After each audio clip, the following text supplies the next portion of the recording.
শুরুতে বলি, আমার মতন এইরকম হতভাগা মা যেন পৃথিবীতে না আসে বা না হয়। আমি আমার সন্তানকে পৃথিবীতে এনে আমি কিছুই দিতে পারিনি বা কিছুই করতে পারতেছি না। আমি হাত পাও আমার বাঁধা, ভিতরে নাই। জীবনে অনেক কষ্ট করে হয়তো অল্প কিছু সময়ের জন্য আল্লাহ আমাকে একটু সুখের মুখ দেখাইছিল, কিন্তু সেটা আমি ধরে রাখতে পারিনি। হয়তো ওই কয়দিনে আমার জন্য সুখ ছিল। আমার সুখ তো তখনই ধ্বংস হয়ে গেছে যখন আমি বিয়েটা করি। বিয়েটা করলে অনেক যাচাই বাছাই করা উচিত ছিল, সেটা আমি যাচাই বাছাই করিনি। না করে হট করে কাউকে আমি জিদের মাথায় বিয়ে করছি। কথাই আছে, পোলা মানুষ জিদ করলে হয় রাজা, আর মেয়ে মানুষ জিদ করলে কিছুই হয় না। আসলে এতটা আমার জিদ করা তখন উচিত ছিল না। তারপরেও আমি একটা প্রাণ পৃথিবীতে আনছি, তখনই আমার বোঝা ছিল যে দ্বিতীয় সন্তানটা না নিলেও হইতো। এখন আমি দ্বিতীয় সন্তানটা নিয়ে কত বিপদে। আমার স্বামী আমাকে জিগায় না, আমার সন্তানদেরও জিগায় না। তার সাথে আমার অনেক দিন কোনো যোগাযোগও নাই। হয়তো বা সে নতুন বিয়ে করে আবার সংসার পাচ্ছে, কারণ এটাই তো তার পেশা। তার না, তার মার আর তার পেশা। তার মার এই বউ ভালো লাগবে না, আর এক বউ এনে দিবে।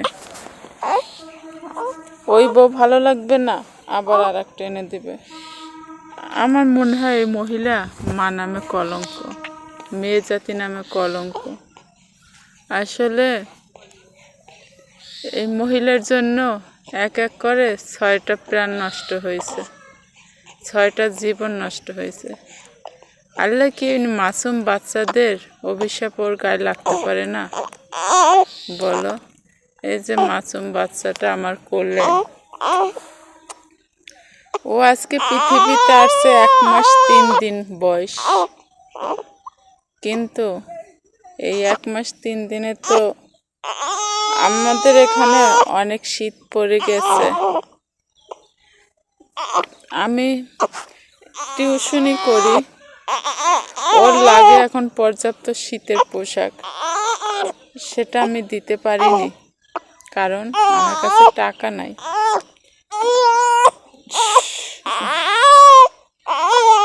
আমি একটা কিনলে একটা কিনতে পারি না। প্রতি মাসে হয়তো টিউশনিও তো 1 মাস পড়ানোর পরেই শেষ, এরপর আর থাকবে না, ফাইনাল পরীক্ষা এসে যাবে।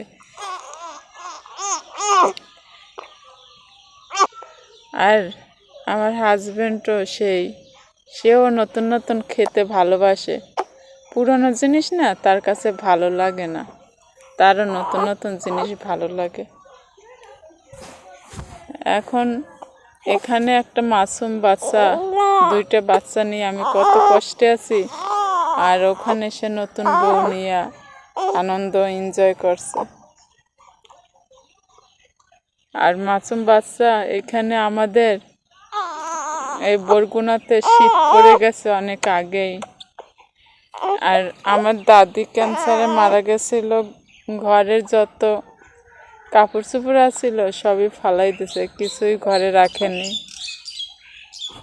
এখন এদের শীতের কাপড়েরও অভাব, রাত্রে গায়ে দেওয়ার মতন কিছু নাই। একটা কাঁথা গায়ে দিয়ে 2টা বাচ্চা নিয়ে আমার 2 পাশে মাঝখানে আমি ঘুমাইয়ে জড়াই ধরে থাই। ছোটটার পিছে ফিরলে বড়টাকে, আম্মু আমার দিকে তাকাও। তার শীত হয়ে কতক্ষণ শুয়ে থেকে 2জনকে ধরা যায়। আর বড়টা তো কিছু শীতের পোশাক আনছিলাম, ওই দিয়ে চালাইতেছি। আর যে ছোটটা, সেটার কোনো শীতের পোশাক নাই, কোনো জামা কাপড়ও নাই। এই মাসে টাকা এখনো পাইনি টিউশনে, আজকে 12 তারিখ হয়ে গেছে, কেউ এখনো টাকা দেয়নি। যে আমরা বাজারে যাইয়া মেয়ের লোক দিয়া একটা একটা করে কিনে আনবো, সেইটাও নাই।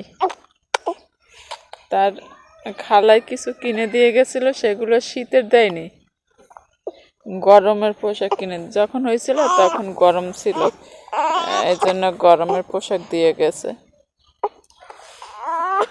বলছে তারা অন্য খালায় যে এই আসবে ডিসেম্বরে, তখন শীতের পোশাক নিয়ে আসবে। কিন্তু এখনই তো শীত অনেক পড়ে গেছে, ডিসেম্বর তো অনেক বাকি। আর আজকে যদি আমার কাছে টাকা থাকতো, তা কারোর জন্য আমার অপেক্ষা থাকা লাগতো না, আমি নিজেই যাইয়া কিনে নিয়ে আসতাম।